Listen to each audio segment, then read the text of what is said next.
Are you at the office right now? I am, yeah. We just did our sales meeting, so we just wrapped that up. Beautiful. I Yeah. love it. All right. Well, it's 3:30, so I say we start this shindig. So I'm just going to ask that everybody else mutes their mutes their connection there, and maybe if we have time later for like Q&A, we can open it up. Welcome back to Coffee with Closers. I am very excited, beyond excited. I showered, I shaved, I changed my underwear. I put on my best suit. We have Anthony Morel. I mean, it doesn't get better than this in his face. He doesn't like compliments. It doesn't get better than this. So for real though, Anthony is a guy that I have a tremendous amount of respect for. And I'm going to tell you right now, I do these for me.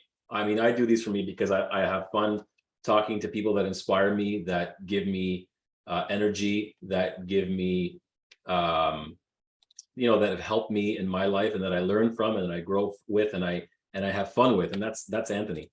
But one thing you might not know, Anthony, I was scared shitless of you, bro. Like before What? I knew you, yeah, I'd see this guy at like Mike Ferry events, and I see this like handsome dude at the front with this like megawatt smile, always dressed well.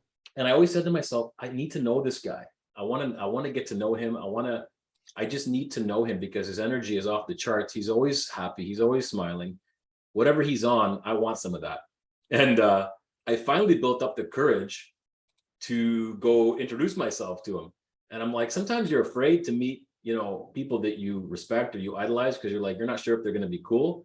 You were so cool, man. You were so cordial. You had a big smile on your face. I was like, look, I just want to get to know you. And, that can come across as a bit stalkerish and weird, but you made me feel comfortable, and I'm happy to say we've become friends and you're part of my mastermind group. I literally talk to you every day, but this is different because I have you one-on-one and I get to ask you whatever I want. So Yeah. And by the way, DK, I just want to share, man, that I and if you're on here, you know how just valuable DK is. And just in getting to know him, I've learned so much from him. And, he's a guy that I would say that, when I've got a question or there's a hallucination in my mind, I reach out to DK and I give him a call and I say, hey man, here's what I got going on. And he's full of wisdom, and it's just really cool, man. So I appreciate your friendship, hopefully, but more than, because it's valuable to me, man. Awesome. Well, thank you for saying that, man. I guess we're done. So thanks for joining us, everybody. Love Fest is on. So I'm just going to go like rapid fire, man. Like there's so much, we spent some time together last time in Vegas. We went to work out at Jonathan Sullivan's gym, and we spent some time. Every time I spend time with you, it's always like, I don't know, we just go beyond. Yeah. Right. Like I grow, my mind always grows. And they say that when your mind grows, you can never go back.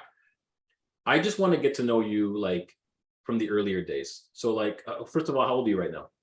I'm 35. 35. Yeah. I mean, you're the most, I don't know, you're like best 35-year-old. I mean, you've accomplished so much at 35. It's just incredible. But were you always this centered? Were you always this confident? Like, where do you come from? What was your upbringing like? Like, why are you so centered and at peace and confident and all those things? Why are you so well put together? Like, was this a work in progress, or like, were you shy when you were younger? Like, what was it like when you were growing up? Yeah, I'll share a story, man. I think, I'll just kind of take it back. So first off, I was born in Midtown Manhattan in New York. My parents got divorced, and so we moved from New York to California when I was like 2.5, 3, somewhere in there.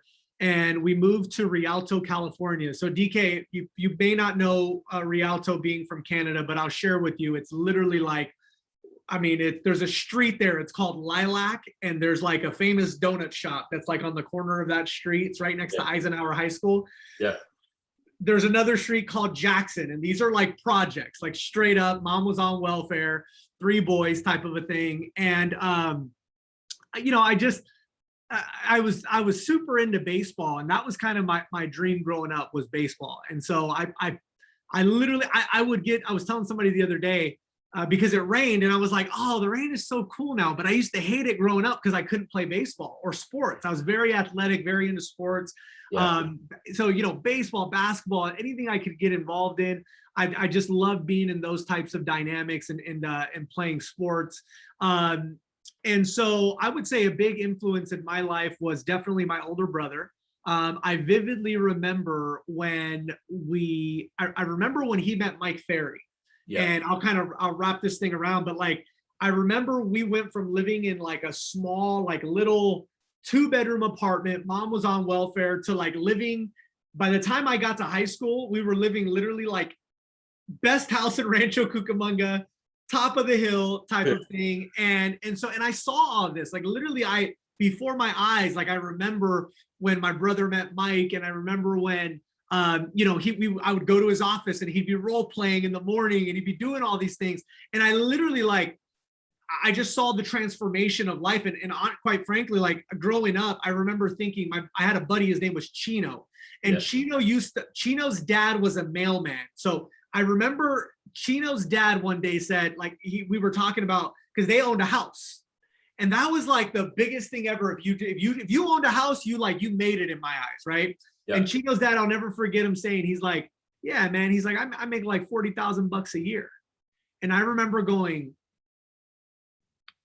you make $40,000? Like, oh my gosh, right? And then crazy to me. And then shortly after that, like, you know, my brother's talking about, oh, you know, making 500,000, making 100,000, making 500, making $1 million, things like that. So I just saw how powerful of a vehicle real estate was. And I didn't get into it right away because I was, you know, pursuing my baseball dream. However, I saw how powerful the vehicle of real estate was, but I also saw and witnessed how powerful personal development was. And that was something early on, like I always wanted to be around the best coaching in baseball.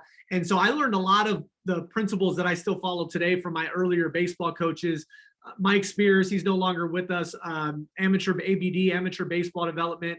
You know, he used to tell us, hey, take pride in the way you show up to the field, you know, little things like that. You know, take pride in your skill set, things like that. So, and then obviously, you know, meet Mike, you know, it all kind of just comes together. So, yeah, that's, you know, that's kind of the upbringing. Got a scholarship to play baseball at UNLV. So I went out there to play baseball, University of Nevada, Las Vegas. I chose UNLV honestly because I just thought, man, like it's going to be fun. You know, there's clubs out there. It's going to be a great time. I got drafted by the Cubs when I was in junior college. I got drafted by the Cubs. However, I didn't sign. Went to UNLV. When I was done playing UNLV, I had a multi-level marketing business on the side. Yeah. And in having that multi-level marketing business, I was making about $4,000 a month. And so I ended up going out and leasing a really cool apartment, like condo apartment right off the strip. Yeah. All my baseball buddies were like, dude, like that was the party place. I literally would buy all the booze. I remember I'd even buy like clothes for my buddies because they're like, I'm like, dude, we got to go out, but we can't be looking like college kids. We got to look good, right? Dude, you had an entourage. Oh yeah, for sure. So, and the cool part was though, is that all the money that I was making, I'd make $4,000 a month with my multi-level marketing company. And then I'd go and spend it at the nightclubs buying bottles and just having fun. So, Well, I mean, you know, it's crazy because you're not even close to that guy anymore. I mean, you're happily married, beautiful wife, beautiful kids. And it's good that you had that experience. But so, I mean, professional baseball player, obviously you use the skills because, you know, Mike Ferry, this is obviously this conversation is going to have to touch on real estate at some point. So obviously Mike Ferry, our mentor, always mentions the fact that he always relates this to sports, how we practice in sports every day for one game, but real estate agents don't practice. So tell me, how important is practice in your life, in your business? I know your daughter is, you know, she's quite the golfer. So like, I know how important it is, but I just want you to tell everybody else how important you value practice in business, in life, in anything. Yeah, you know, I mean, show me your routines, show me what you're doing on a daily basis, and I'll show you what, you know, it'll tell me everything, right? And so You know, in regards to practice, I mean, I still practice today, you know, be it role playing, you know, in the office with the agents, or even the way I look at practice is even presenting, right? So I just gave a sales meeting right now in front of, I don't, you know, 150 or so agents, you know, and to me, that was practice as well, you know? And so, you know, when I'm on a listing presentation, that's practice. I look at really everything as just practice, and I look at ways on how I can just get better, how I can get sharper, how I can, you know, just in essence, you know, just grow and develop to become the individual that I'm seeking to become.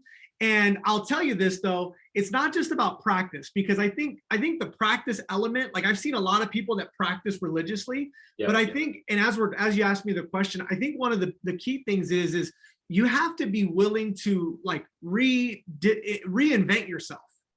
You have to be willing to reinvent yourself, because if you're practicing and you're staying the same person, then you're not really being bold in that practice. You're just probably just reading the, you know, the script type of a thing, right? You got to be willing. Like DK, when I first got in the business, I remember I first got in, I was 24 years old, but I looked like I was 16. I mean, it was, you know, so one thing was I heard from somebody one day that said like, oh, you could wear glasses to make you look older. So I literally the next day went out and bought fake glasses, put the glasses on, and I started literally practicing and role playing like I was at a listing presentation, like, you know, like doing little like glasses moves, right? Like, and so I think that that's a huge part of it is really being bold in your practice and really being okay with redefining who it is that you are. So hopefully that makes sense. It makes a lot of sense. I mean, this is some next level, higher level thinking, which I appreciate, and I hope a lot of people will. This is why I love you so much, because you can just tell your energy and your passion. But like, what motivates you? Like, what gets you excited? What gets you so passionate about doing this every day, and what gets you inspired? You know, I think for me, you know, and I always share this. Like, this is not one for everybody, but for me, man, it's like just the quality of life that I'm providing for my family. You know, and I think the quality of life for me is so, you know, I heard Mike say one time, like, be very concerned with the quality of life that you're providing. And I think for myself, that's what drives me. It's like, I want to provide such a high quality of life that like, it's almost not even believable, you know, and I know that through persistence, it's only a matter of time before that becomes more and more of a reality. You know, I see it in my mind all the time. I mean, I see it all the time everywhere. I mean, I have this here, I have it right there, you know, like, and so for me, it's just that quality of life, you know, it's literally like right now, I remember first getting into the business, and I remember thinking, I'm going to buy a home, and I'm going to buy it once I'm going to buy it on the golf course that I'm a part of. Yeah. And when I do that, the reason why is because my daughter likes to practice. I literally want to be able to drive home, get in the golf cart in less than a minute. I want to be practicing, because I know that I'm going to go full force into my business.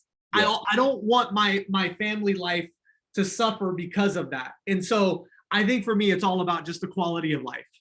But you're also very efficient. And first of all, that was amazing. Thank you this is just gold, guys. But you're also efficient. Didn't you install a barber chair in your, can I talk about this? Didn't you install a barber chair in your garage so that you could get haircuts at home? So you absolutely save more time? Yeah. I mean, it's because that's what it's about, right? It's about quality of life. Like, you know, because guess what? I found myself driving to the barber, and I drive to the barber, takes me 30 minutes to get there, right? Then I got to sit down, I got to wait for somebody. That's another 10, 15, 20 minutes, right? Then they got to cut my hair. And then they're talking to all their other buddies in the barber shop. You know, everybody's joking around. And here I am, all I'm thinking about is like the quality of life I'm providing for my family, right? Like, let's go, you know, cut it. Bro, I got that from you. So during COVID, I had my barber come to my garage, and she'd cut my hair and the boys, and it was such a game changer. It's not even funny. Oh, yeah. See, that's the thing. This is why proximity is so powerful. So come on, man. Anthony Morel, do you have bad days? Does Anthony Morel have bad days? Oh, yeah. I mean, you know, there's bad days all the time. And I would share that.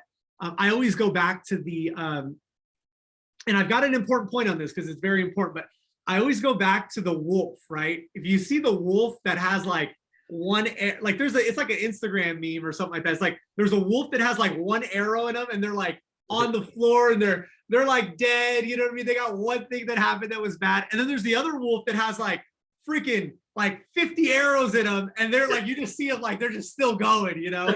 So absolutely. And I would share with you that I probably have stuff that most would put most people off the edge happen pretty frequently. Yeah. And which some would say, oh, that would qualify as a bad day. However, I learned something, really early on is that in leadership is that the day that you decide to become a leader is the last day that you're allowed to have a bad day.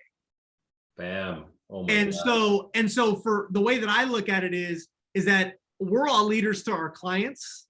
Yeah. We're all leaders to our teams. We're all leaders to our families. We're leaders to just the pack, right? The overall group that we roll with. Yeah. And so I want to be that calming force. And it's interesting you pointed it out, right? Mike Ferry, seminars, right? There's been Mike Ferry seminars, DK. I'll tell you now, where I'm like stuff's going just sideways, man, and I'm just sitting there, just like smiling and like, because it's like, you know what? I want to be a leader in that audience too. I just want to be. I don't know if that answers your question, but the day you decide to become a leader is the last day you're allowed to have a bad day. I'm putting that on the wall. I have the wall of wisdom, and it's like it's going on the wall. I mean, I should put your face there. Yeah. So, dude, like, okay, obviously you're very energetic and you're very positive, but okay, just give me an example. So something happens that's seemingly important and critical, and what is your initial response? What is your initial response? Is it emotional? Is it okay?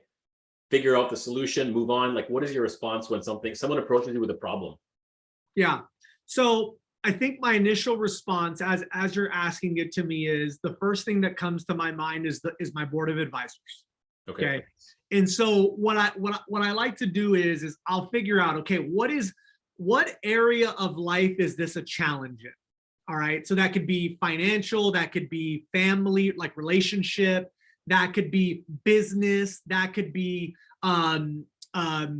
physical, right? Because we get some physical stuff that happens sometimes. It's like, whoa, right? And then what I do is I've got key people in my life that I know are very, very, very strong in those areas. Yeah. And so what my initial response is, okay, here's what happened, here's what is transpiring right now. This is the challenge that I'm going through. Okay. Let me go and let me reach out to one of my board of advisors to get some help, right? If I can't sort it out myself, it's probably a pretty big challenge to get some assistance or just get somebody else's perspective, right? Because I'm probably going to handle things the way that I'm going to handle them.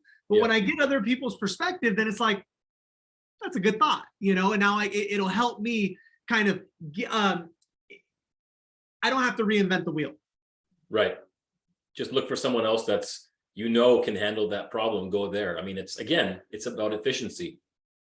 And the thing that I'm really big on is like, I'm very selective with my board of advisors, and I go straight for the top of what I know.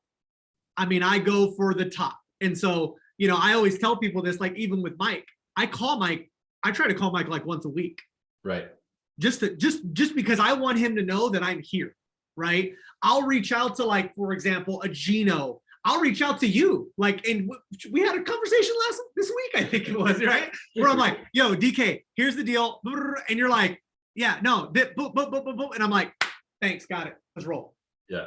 So I love it. So, but most people, I gotta stop on this one though, DK. Yeah. Most people are so in their minds about thinking people are busy or thinking people are this, that, and the other thing, that they will never, ever release the ego enough to just reach out for help.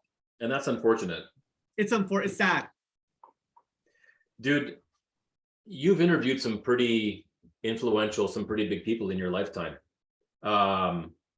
Who's the biggest person that you ever interviewed or talked to? And like, what did you learn most from that person? Oh, that's a good question. Man, I've had a lot of really good conversations. I mean, you talked to Kobe Bryant, right? That was probably the biggest one. That was the most memorable one. Yeah. What did you learn? What did you learn from your interaction with Kobe? You know, I got to spend like about a good 30, 40 minutes with Kobe, just me and him, you know? And I think that, what did Kobe say to me? Oh, here's what Kobe said to me. The biggest thing that I learned from Kobe was practice and do the fundamentals over and over and over and over again until you can do them in your sleep. Wow. Oh no. Is he frozen? To a basketball camp last week. And I mean, that's got to be tough, right? You got Kobe, you go to a basketball camp and Kobe's the dad on the sidelines, right? Yeah. And he's like, and the instructor, and he's telling me the instructor is telling her telling the kids, like, you got to do all these tricks and you got to do all this crazy stuff, right? And he's looking back and he's like, what? Like, I'll never forget his tonality, right? It's just his mannerisms. And he goes, man, I told my daughter right after, I said, listen, we're going to practice the fundamentals, how to dribble with one hand over and over and over again until I wake you up. I splash water in your face at 1 o'clock in the morning and you wake up and you could do it easily. Yeah. And like that for me was so big because we live in a world, and I'll share with you I think what's been a big game changer is that the last 5-6 years, you know, maybe even more than that, right? But yeah, YouTube is so big. All of the noise is just so big. I mean, it's massive. It's a lot, right? Technology is speeding up, and it's like that word right there of like, just stick to the fundamentals has been the biggest game changer. Also, when I was first coming up into the business, I was talking to Mike, and Mike shared something with me along those same lines. Is I said, hey Mike, I said, I'm curious, you know, I've gone through your audio cassette tapes, and we're really, you know, there's like Audible is big right now, and like books to read. Yeah. Like, what should I be reading? And he said, for the next 5 years, don't listen to anything except for my audio tapes. The coaching kit, right? Yeah. And so that's what I did. I just kept that thing on, and like, I just feel like it brainwashed me. It worked. So were you intimidated? Were you intimidated to talk to Kobe, or were you just like a sponge and just open to, you know, what was your vibe? I was intimidated to talk to Kobe, but however, he broke that so fast. Like, yeah, it was like he just broke it so fast that it was like, there's nothing to be intimidated with. Like, amazing. You know, yeah, because there's always that sense of like, you know, how's this person going to respond, right? Because I think we kind of portray our own images, and then but no, Kobe's energy was just beautiful, right? It's like you, man. Like, I go up when I remember when we first started talking, I remember thinking like, damn, this dude DK is just like a beast, right? Or like, oh my gosh, like this is insane, you know? And now I'm talking to you, and then like, dude, within the first minute, you're like first few seconds, you're like telling me a joke, and I'm like, you know, we start joking around with each other. It's like, oh, all right, what's up, you know? It's regular dude. Yeah. I love it, man. I love it. So where do you see yourself in 10 years? Oof. I think just making a big impact. I think that that's a good question. I believe that God is our best promoter. Mm-hmm. Okay. I'm impatiently patient with where I'm going. What does that mean? It means that I'm going to work as hard. I'm going to work my tail off on a daily basis. Yeah. I'm going to do the things that I need to do, that I know I need to do, or at least that I believe that need to be done on a daily basis with good attitude, approach, expectations, right? Yeah.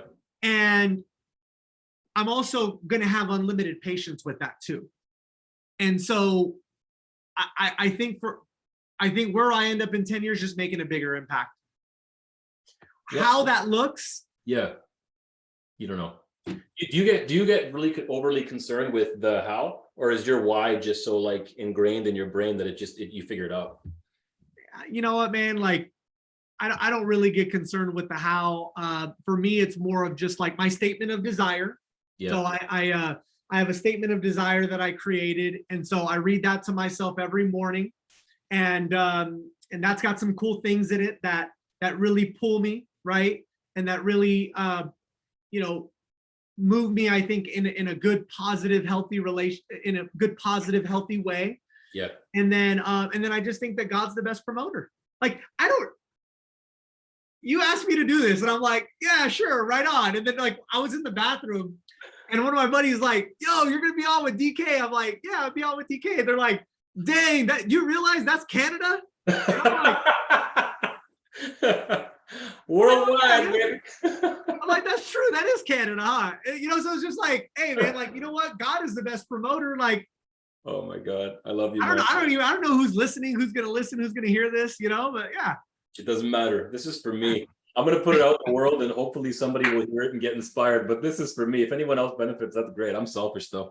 How does somebody get your attention? Reach out. Hey, you're freezing again. Say it again. Say it again because you froze. Yeah. I think reaching out, number one, because that takes a lot of you got to be bold. You know, you got to be bold. I think reaching out is one, and then I think number two is good questions, having good questions, because I can always tell where somebody's at based on the questions that they're asking. I love that you said that, man. People just are so afraid to ask questions. I love that you said that. Yeah. The power really is in the questions you ask. Oh, it's like, yeah, it's like coaching calls, right? Like I got like people that I coach and I work with, and I tell them every single week, and it's like something I work to do, this will only be as valuable as the questions that you ask.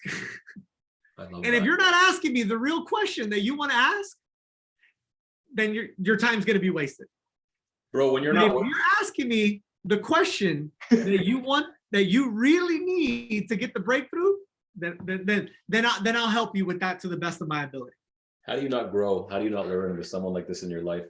I'm trying to ask you the most important things. So I've got so many questions for you, and I want to respect your time. But like, okay. Oh, dude, I'm good. Okay. I like literally like DK told me to do. I'm like, okay, that's clear your schedule.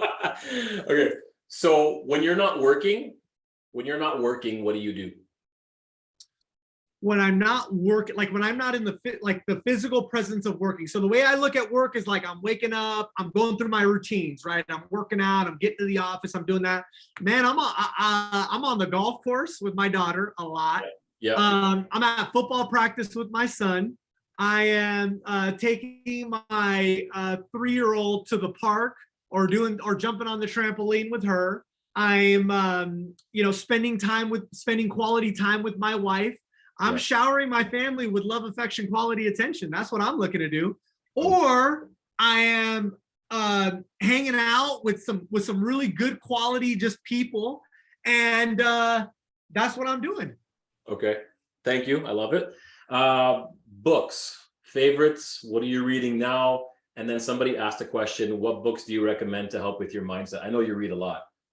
Yeah, Power of the Subconscious Mind is a big one. Oh, Grow Rich with Peace of Mind is huge. If you haven't read Grow Rich with Peace of Mind, that's big. I think that's a big one because, I don't know, DK, like one thing that I've always been like, that's always just kind of got to me is like people that earn a lot of money, but like maybe the other side isn't, like there's other areas that aren't like fulfilled, right? So I think like Grow Rich with Peace of Mind is a big one.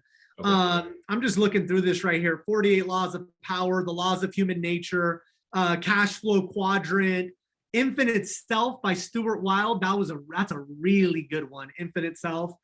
Unconscious Putting. Unconscious Putting. Okay. Is that just about golf, or can that help in all aspects? All aspects. The Unstoppable Golfer is a big one. The Golfer's Mind, because it's really the mind is huge. Your 15th Club, that's a big one because it's all about, you're only allowed 14 clubs. This is the 15th club.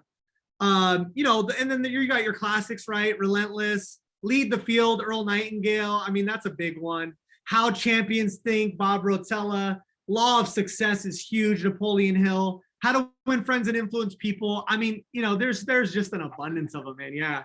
I love all those. You named a couple that I haven't read yet, so I'm going to get on that. But Shoe Dog by Phil Knight.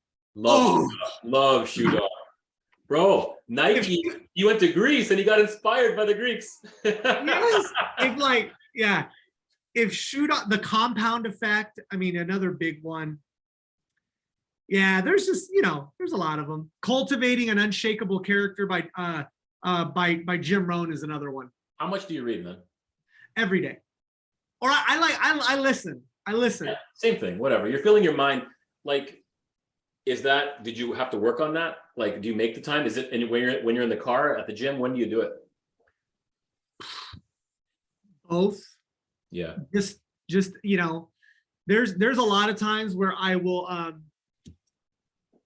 and also, right, like just even having to present to some of the associates that work with me, right, is like, you've got to be filling your mind, man. You got to be growing at a rapid pace because they, you know, you just have to be.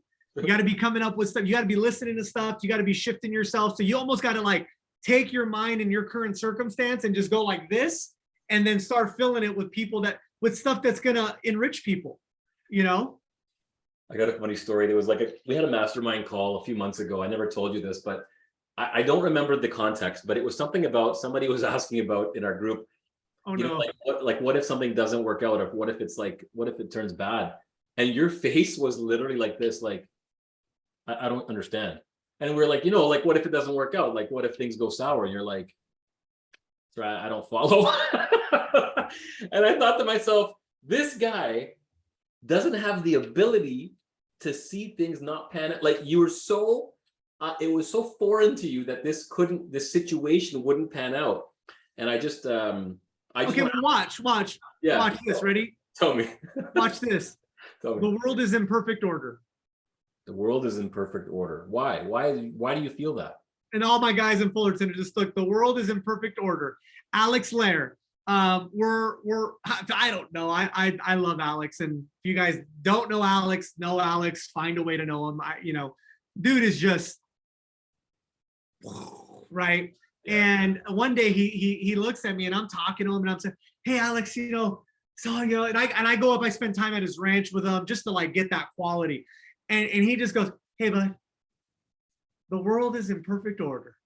And then like that is just the concept that now fades in my mind, and it's like, or that's imprinted in my mind. So I'm like, if it doesn't work out, there's probably a reason why it's not working out. Yeah. And there's probably something else that's going to come as a result of that, right? Yeah. Faith. I mean, I just, I'm really big into my faith, DK, so that's another big thing. That's one of my questions. Are you religious or spiritual? Oh man, I've got a beautiful path. A lot of people have said like, oh, you should move to Orange County and you should move here and you should move here to different areas because maybe price points or whatever. And my answer is always like, I can't leave my pastor. Because my pastor will like, he'll see. Do you go to church every Sunday? Through COVID, it was really challenging, right? And then also like my daughter was under 2, and so that was challenging to go as well, because you got to deal with the nursery and stuff like that. But yes, it's something in our life that's very, very big, and that not just myself but my wife, like we just really believe in that principle, and we belong to Water of Life Community Church here in it's actually in Fontana.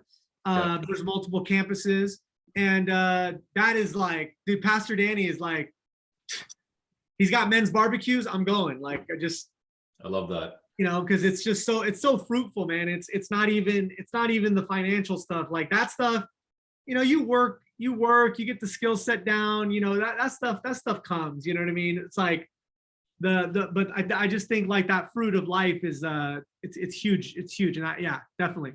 Do you watch TV? I like sports. Do you watch the news? No. Why? there's just so much, dude. The news is like, it's just weird. It's like propaganda. It's like propaganda. I don't know, man. It's like, I just feel like there's always an initiative there. And really what I like, the way that I look at like it, I look at it, because like I'll go to the gym and like I'll see the news playing, and literally I just studying, you know, I'll be like sitting there working out or doing something, and I'll watch people that are looking at the news and they're just like, yeah. And then I look up on the news and it's like, died, raped, this, that. It's challenges, you know. It's just, and so I'm like, you know what, like I'd rather text DK if I, you know, like I'm at the gym. You know, I work out every morning. Sometimes I'm on the treadmill. Yeah. A lot of the treadmills have built-in TVs. And the second I get on the treadmill, I hit the power button. Because what's on the treadmill? I'll tell you what's on the treadmill. The cooking show with some guy who is 300 pounds making a fucking grilled cheese sandwich that's got cheese dripping down. I'm like, why is this playing at the gym right now when I'm trying to get fit? Right? Or the news, right? Where it's like bad shit, or the business channel with the stock ticker going down. I'm like, what is going on? Like, I'm supposed to be hammering out a workout here, and all this negative shit is all around me, which brings me back to, so I just turn it off and listen to a book or music and go, which brings me to distractions, because you talked about this before, and this is big for me. I find there's so much more noise now more than ever. And like that dopamine effect of like Instagram and like social media and all that is just so much noise. How do you deal with the noise, man? How do you deal with the noise? And two-parter, how do you feel about social media? A necessary evil? How do you deal with it? Yeah. So, I mean, look, I think, okay. So the first part was, how do you deal with the noise, right? There's a lot of noise. Whenever I find myself getting too distracted, my goals are just not big enough. What I'm playing for at that time is just not big enough. I'm not here. Right. When I'm doing that, I'm not here enough. Right. And so that's number one. So I always think to myself, something that rings in my mind is distractions are self-imposing. So if distractions are self-imposing and I'm sitting there and I'm continuing to allow myself be distracted, then that means that I'm playing a distracted game, meaning I'm not playing this game. Okay. Right? Okay, cool. So that's number one. So it's just a reminder for myself. Dude, you're distracted. You're not playing your higher self game. You're not playing that game right now. Okay, cool. The second part is how do I feel about social media? You know, someone shared this with me once, was like, it's one of those things where it can be, you know, it can also be a blessing. I think for me, where I like to be is I like to be pushing stuff out. But I just got to monitor how much I'm consuming it. Yeah. But I do feel as though there's an element to be getting content out there. Yeah. It's just how much are you buying into it, right? So that's delegated for me. It gets done. You know, we'll film, we'll shoot, whatever, and then this is really just as of recent. Is all right. I'm going to get it out there, so I'm going to get it out in the marketplace so that it's there. Yeah. But the other thing, though, the other side of it is how much am I consuming it? I got you. So why be a leader? Why not just be, I mean, you're a very good salesperson. Why not just stay in that lane? What gets you excited about leading and helping other people and stuff like that? Like what? Because leading it's a whole other bag, man. And it's a lot of pressure and it's like, it's big time. So why lead? Why not just stay in that sale, like in that one lane? The thing that comes to my mind, DK, is that is very simply because people matter. And that's just the way that I'm wired. I don't know. Wow. I love that. I don't. So you genuinely, people matter. So you genuinely like, it inspires you to help people and see that breakthrough, or see it's like help them crack that ceiling. Is that it? Yeah. You know, I guess I just know how much my life has changed because of positive influence. and how much my mind, I know how scary my mind is, right? But I also, right? But I also know how light you can live too. Yeah. And so I just think that I just think people matter, you know? So I'm happy to help. I'm happy to be of service. Well, I'm grateful for you, man. How much accountability do you have in your life? So I've got a trainer for physical fitness. I've got, which, you know, seeing what you've done has been very inspiring. And just the overall, the group and that dynamic. How often do you work out? Every day. Okay. Probably not as hard as I should. That's why I've enlisted the trainer who's physically with me. Yeah. And so, and we're together a couple times a week. We're going to kick that up to 3 times a week. Okay. And then as far as business accountability, I would say that probably not as much as I need right now. Okay. I've had more, I guess what I'm sharing is that I've had more accountability in the past. And I think as much as I've worked to get to have more accountability, something is there to where maybe people aren't playing where I'm playing, and it slips and it falls. And then also it's like, I start to think like, you are your best accountability. And so I would say this is my accountability, and my statement of desire is my accountability. So I would say probably pretty high levels of accountability. Okay. I love it. Can I play a game? Yes. Doesn't even know what it is. So it's a word association game. I played this with John and Eddie. I have a lot of fun with this. It's super fun. So I'm going to give you a word. I'm going to give you a word, and then I want you to tell me what the first word out of your mind is after I give you my word. Easy enough, no? Pretty simple. Pretty simple. Okay, here we go. First word is success. Duty. Duty. I love that. Freedom.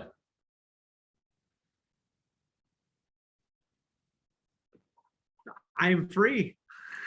I am free. Failure. Necessary. That was quick. I like that. Obstacle. Not too big. Discipline. Must. Must? Is that what you said? Must. It's a must, yeah. Must. Consistency. It is what it is. Money. Comes to me easily and effortlessly. I'm not going to crack you on this. Family. Everything. Everything. Mastermind. Vital. Faith. Supreme. Okay. Last one. Legacy. To be determined. So that was going to be my last question to you, is what do you want your legacy to be? Like when you're old man Morel sitting in your rocking chair, you know, 100 years old, you're probably going to be 150 with your energy. And you look back, what do you want people to remember you by, like, for? What do you want your legacy to be? I'm just gonna, everybody's permission to be completely transparent. Yep, that's what I mean. I wouldn't have it any other way. God knows. I've been to funerals. Yeah. I remember sitting with my I remember sitting with Kobe. I remember sitting with my boy Sam Bakhtiar. And I remember I would drive to the camp I would drive to go work out with him at 4:00 in the morning. I actually just posted about that today. It's kind of crazy. Yeah. When I just needed that uplifting spirit. And I think, I don't know, God knows what I don't know if there's going to be like a phrase on any one person. I think it's To be determined. To be determined on however God wants to use me, man. Honestly, like how am I to know that? You know, like, dude, Yeah. literally, I could jump in my car right now. Something crazy could happen to me. Like, oh, he sold a lot of houses. He impacted lives. Did I? I don't know. We'll know then. I've heard of some people as an exercise, they write out their own eulogy. Oh yeah, we did that with Greg Harrelson. Remember that? Yeah. Yeah. And at first I'm like, man, this is morbid, but it's actually quite eye-opening when you sit there and write out, you know, it's almost like a prophecy letter, right? Like how you saw your life. Pretty powerful. Did you do it? Did you do that? I don't know that I actually wrote it. Okay. But I remember there was something that he shared that was like super impactful. Yeah. And it was like generational. He wants his like it to be like generational impact or something like that. Remember that? I know. I remember that. Yeah, like I remember that. Yeah. Have you ever written a prophecy letter? I've written a statement of desire. Okay. Same I don't thing. know that I've written a prophecy letter though. Okay. Same and idea. So like, what was that? I think it's the same idea. Yeah, I mean, I can share it with everybody. I mean, I can share my statement. Man. I can pull it up. I would love that. This is what I read every morning. Here, give me 1 second here. Okay. Please, I love this. This is Yeah. so Oh no, hold on. I actually, with our group, I did an activity with everybody that was like, they need to create their statement of desires. Wait, hold on. Maybe it's showing up already. Hold on here. Let me see it. Where is it at? Okay, so it's no, that's not it. Man, where is that? My computer is not allowing me to upload it. Okay, don't worry about it. Sorry. Do you have the gist of it? Oh yeah, I mean I can say it to you guys, but it's just not. I was gonna like share my screen. By December 31st, 2024, I will have made $3 million in real estate income this for the year. The $3 million a year will help me to achieve my ultimate goal, which is to purchase assets that earn me money, whether I'm working, sleeping, or playing. In order to receive the exact amount of money that I wish to acquire, I will provide the highest level of customer service in anything that I do. I will openly share information with my agents about successes and business practices to help others achieve their goals. I will inspire and motivate other people so that they can be able to achieve their ultimate goals in life. In return for helping other people, they will share ideas with me that expand my horizons and allow me to achieve my ultimate goals in life. I will also assist sellers and buyers in selling and purchasing real estate. I'll be a trusted resource for estate planning attorneys, divorce attorneys, executors, and administrators with all their real estate needs. The exact amount of money that I intend to achieve will come to me easily and effortlessly. I plan to work on my personal development daily by practicing my miracle mornings. I plan to have multiple sets of accountability in all aspects of my life. I will improve my sales skills daily by role playing and chanting my scripts. I'll be fanatic about practicing. I will continually make adjustments to allow for continuous growth.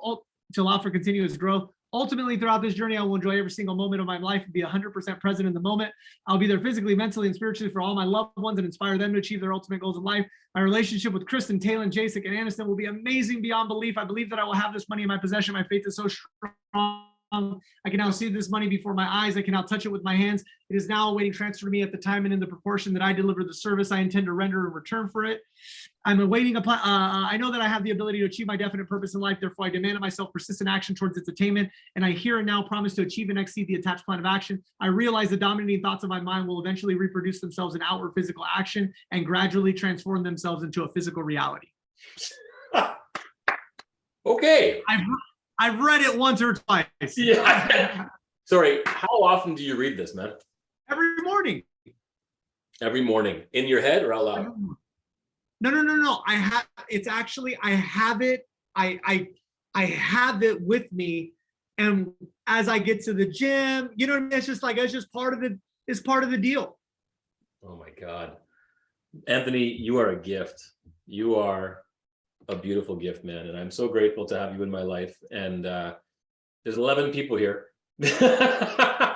And I have a feeling that a lot more are going to watch it later. But like I said before, I don't care. This was just you and me here. And yeah. I just love you, man. You're such a gift, and I appreciate you on so many levels. And I know that the world does. So you're a good man. You know, you have a good heart, and you're just I see big things for you. I've told you this before in private. I'll tell you in public. not too much. I'm not going to go too deep, but you transcend real estate. I mean, you've got so much more to offer the world than just, like you said, buying and selling homes. And you've already given me so much. So thank you for that. And I'd like to say thank you to our sponsors. We don't have any, but thank you to our sponsors. One day I'll get Folgers on here, like, you know, even though I don't drink coffee. No, seriously, man, thank you. I know you're a busy guy, and I thank you for making the time. I sincerely appreciate you. Hey, man, thank you, DK. I appreciate you, bro. I love you, man. Literally, like, you are my brother. You're not like, man, you're my brother. You know that. And I love spending time with you. I was excited the other day when we chatted, and I just remember you being in my car in Vegas and us having that conversation. You've literally changed my life. So thank you. I hope everybody enjoyed it. Go out, make it happen, and I will be blessed. Talk to you guys later. Thank you, guys. And I'm going to be sharing this on my YouTube channel. So just like look up Agent DK on YouTube and it'll be there. So thanks, everybody. Thanks again, Anthony. Talk to you later, man. Thanks, brother. Peace.